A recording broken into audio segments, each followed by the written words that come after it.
Dios le bendiga. Dios les bendiga. Hace años escuché la historia de dos hermanos que habían dejado su patria para ir a trabajar en unas minas de oro. Después de muchos años regresaron al país natal y compraron una pequeña casa rodeada de un jardín. Allí vivieron con lo que habían ganado. Un día el mayor justificó la ausencia de su hermano, diciendo que había partido de nuevo para las minas, pues no podía vivir más tiempo lejos de aquellas regiones en las que la existencia era más fácil. Algunos meses más tarde, sin embargo, un botánico que se hallaba de vacaciones en la región descubrió una planta exótica en el jardín de dicha familia y quiso saber más de ella. Sin embargo, cuando preguntó al propietario si podía estudiarla, este lo rechazó de forma categórica. Obsesionado por el deseo de poseer aquella planta rara, el botánico fue de noche y cavó con cuidado alrededor del tallo para no dañarla. Pero aquel trabajo lo llevó a hacer un macabro descubrimiento.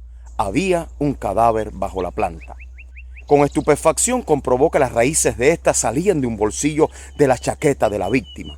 Una semilla tropical que había ido a parar a ese bolsillo había germinado. La investigación policial terminó con la detención del culpable, el propio hermano del desaparecido.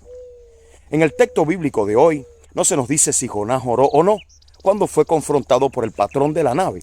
Pero lo que sí se nos declara es que a pesar de las muchas oraciones de aquellos marineros, la tempestad continuaba azotándoles con una tan temible y terrible furia que ellos se convencieron de que aquello debía ser la ira de algún dios contra alguien que iba en la nave.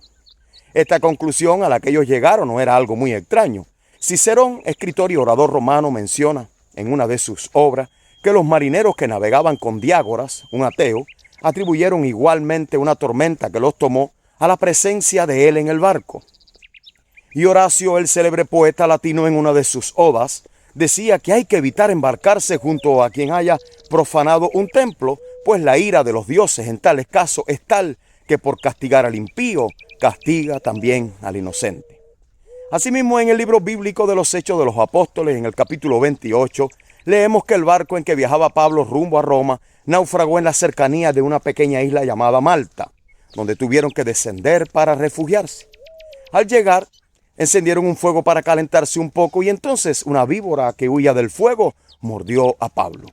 Lucas, el autor de este libro, nos dice que los habitantes de allí concluyeron que sin duda el apóstol debía ser algún tipo de homicida o algo parecido, que habiendo escapado con vida del naufragio, ahora era alcanzado por la justicia divina, lo que por supuesto era falso.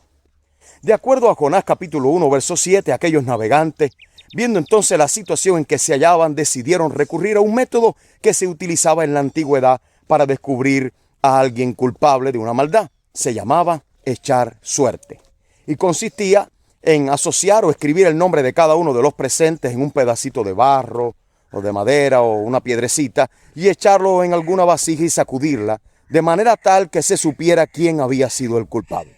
Al parecer, Dios soberanamente intervino en este método, de modo que la suerte cayó sobre Jonás, porque aun cuando nadie más nos conozca, Dios sí sabe bien quiénes somos y cómo estamos. Y así los marineros supieron que por causa de Jonás, el hombre que estaba durmiendo en el fondo del barco, era que les había sobrevenido todo aquello. Se estaba cumpliendo sencillamente lo que en varias partes de la Biblia se nos recuerda, y que Jesús, de forma clara y directa, afirmó: no hay nada oculto que no haya de ser manifestado, ni escondido que no haya de salir a la luz. Por eso en este día queremos decirle que Jonás descubrió en aquel momento, allí delante de todos, una verdad que hacemos bien en nunca olvidar. Tarde o temprano, en este tiempo o en la eternidad, todo hombre será confrontado con la evidencia de sus pecados. Que Dios les bendiga.